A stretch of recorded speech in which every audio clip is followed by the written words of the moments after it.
Sanjay Raut ji, you have 4 minutes.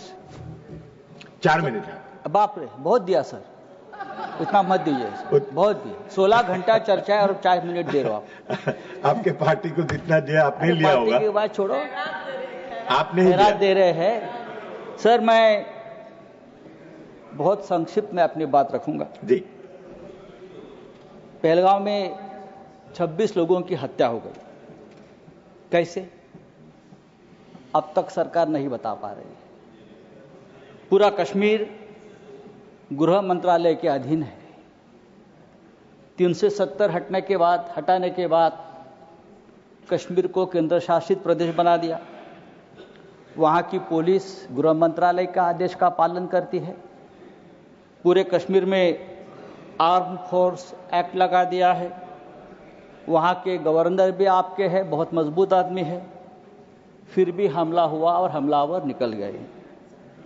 Governor ने भी अपनी चूक मान्य की है कि ये चूक हो गई है, सुरक्षा में चूक हो गई है। अगर सुरक्षा में चूक हो गई है, 26 लोग मारे गए हैं, सिंदूर उजाड़ दिया है 26 हमारे माता भगिनों का, तो उसकी जिम्मेदारी कौन लेगा और इस्तीफा कौन देगा जिम्मेदारी लेकर? पंडित नेहरू देंगे? नहीं, पंडित नेहरू देंगे या प्रेसिडेंट ट्रम्प देंगे या जेडी वांस देंगे? कौन देंगे? इस्तीफा देश के गृह मंत्री ने देना चाहिए, ये उनकी जिम्मेदारी है सर। इस देश में 24 घंटे में उपराष्ट्रपति का इस्तीफा लिया जाता है क्योंकि आपके बात मानते नहीं। लेकिन 26 लोगों की हत्या होने के बावजूद किसी का इस्तीफा नहीं, किसी से माफी नहीं। ये इस देश की स्थिति है।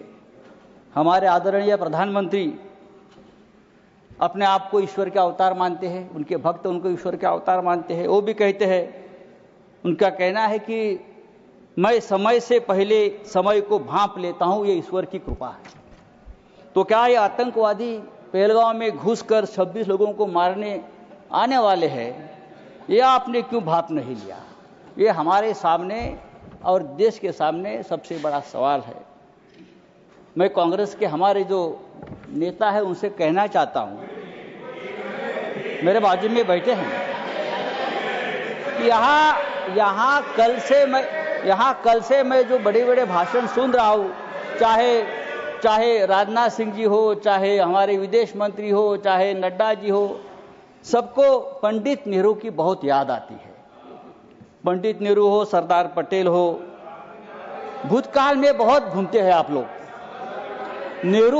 पंडित नेहरू उन्हें सोने भी नहीं देते और जीने भी नहीं देते। सरदार पटेल की भी याद आती है।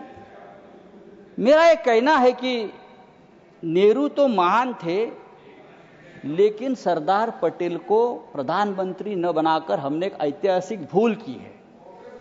बात ऐसी है कि नेहरू साहब बहुत ही डेमोक्रेटिक आदमी थे, सरदार पटेल लोह पुरुष थे।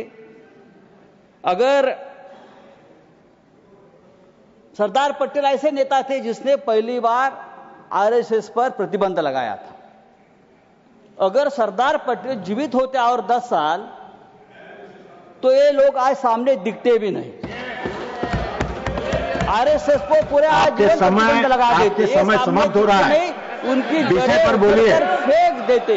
समय समाप्त हो रहा है, विषय पर बोलिए। तो आपको पंडित नेहरू का आभार मानना चाहिए कि पंडित नेहरू की वजह से आप यहां बैठे हैं, राज कर रहे हो।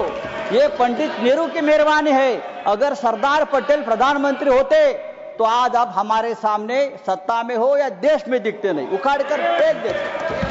सर नहीं सर, सरकार ने आपका समय समाप्त हो गया। मैंने बोला था आपको, लेकिन आप उलझे हुए थे। मैंने आपको बोला था। सरकार बोल रही है, समय समाप्त हो गया आपका। हमारे सामने अब मैं नेक्स्ट स्पीकर बुलाऊंगा।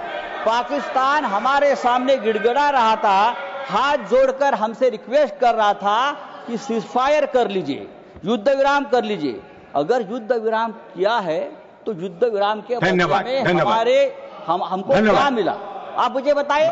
बात तो पीओके पर होनी थी, आप समाप्त कीजिए धन्यवाद। कम से कम जो कुलभूषण जाधव 15 साल से उस जेल में तड़प रहा है भारत का, उसको तो छुड़ाना चाहिए था।